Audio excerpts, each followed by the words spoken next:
Менің каналыма қош келдіңіздер. Бүгін шоколадный фондан әзірлейміз.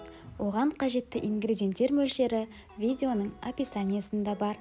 Алдымен шұңғыл ыдысқа бөлме температурасындағы сары май мен қалауыңыздағы шоколадты саламыз.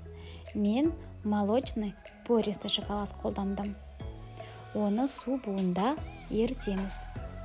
Шоколадымыз ерігенше ыдысымызға жұмыртқаны салып, шымшын тұз сеуіп, қол венчігімен араластырамыз.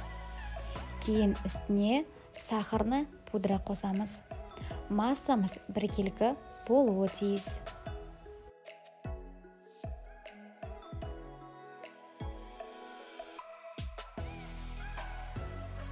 Енді жұмыртқалы массамызға алдын ала ерітілген шоколадымызды құямыз.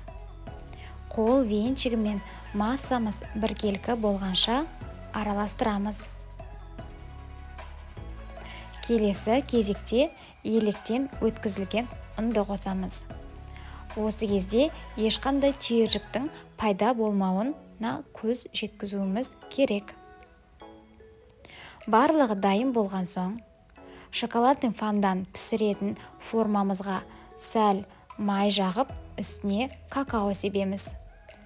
Үстіне 3-4 ас қасық қамырымызды құямыз.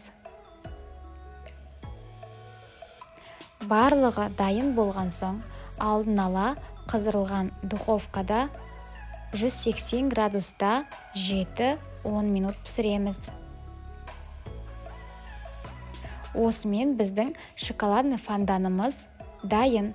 Астарыңыз дәмді болсын. Шоколадный фонданды міндетті түрде балмұздақпен және қалауыңыздағы жидектермен берсеңіздер болады. Келесі кездескенше.